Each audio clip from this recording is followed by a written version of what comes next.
All right, today we're jumping into one of philosophy's most fascinating and, let's be honest, intense titles, The Sickness Unto Death.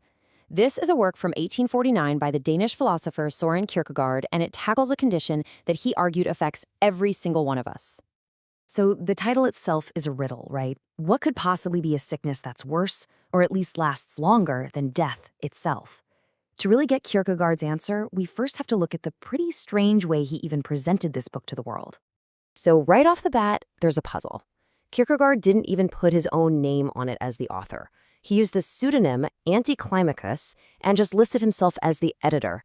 Now, this wasn't just some quirky thing he was doing. It was a very deliberate philosophical move, and it really sets the stage for the whole investigation.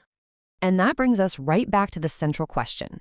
You know, a normal sickness ends one of two ways. You either recover or you die. But Kierkegaard is talking about something completely different. A sickness that you can't actually die from, because it's a sickness of the part of you that, well, doesn't die. So what is this eternal sickness? Kierkegaard's answer is just a single, powerful word, and it is the absolute core of this entire book. See? The sickness isn't in the body. It's not a fever. It's not a physical disease you can treat with medicine. It's a sickness of the spirit, of the self, of our very consciousness. The sickness unto death is despair.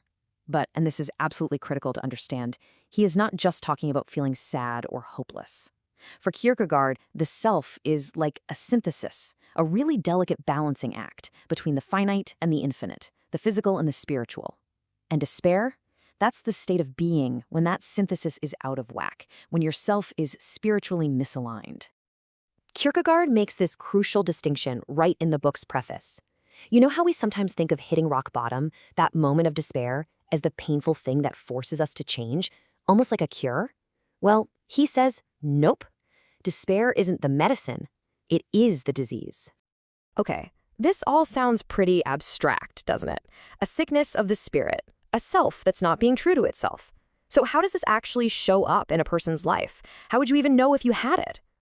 Well, to answer that, Kierkegaard breaks despair down into three main forms, and each one is a different way that we can fail to be a true, authentic self. So this slide basically maps out the whole progression. The most common form, he says, is the despair of ignorance.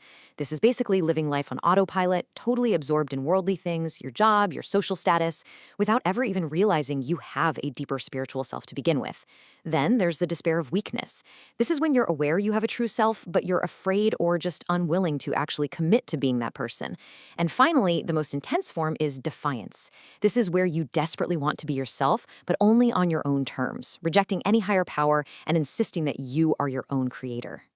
And to really understand how Kierkegaard thought we could solve these forms of despair, we have to remember who he said was writing the book, Anti-Climacus. This name stood for a perfect, idealized Christian viewpoint, a level of faith that Kierkegaard himself admitted he hadn't reached. It was his way of presenting the ideal cure without claiming he had mastered it himself. So, after that pretty thorough and, frankly, kind of bleak diagnosis of the human condition, what's the cure? If despair is the sickness, what's the path to spiritual health?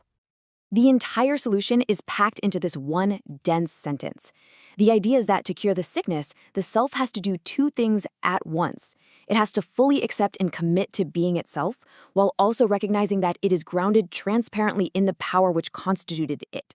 For Kierkegaard, this whole formula, this act of balancing self-commitment with reliance on a higher power, is the definition of faith. Let's break that complicated formula down into 3 steps. First is self-awareness. You have to actually relate to your own self to see it clearly. Second is commitment. You have to actively will to be that person.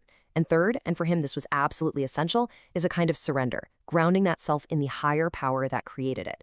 In his view, you can't truly achieve the first 2 without the third. So why are we still talking about this complex, nearly 200-year-old Danish book? What makes this idea of a spiritual sickness so powerful, even in our much more secular age? Because at its heart, this isn't just about 19th century theology, it's about authenticity. His work is a direct challenge to all of us. It's asking, are you truly living as the person you were meant to be, or are you living in one of those forms of despair, ignorantly, weakly, or defiantly avoiding your true self? It's a question that cuts right to the core of modern life. Kierkegaard was worried about people losing themselves in the crowd and in all the day-to-day worldly affairs. If he saw that as a problem back in 1849, what would he even say about our world today? In an age of infinite distraction and carefully curated online identities, the challenge he laid down is maybe more relevant than ever. What does it truly mean to find and to be yourself?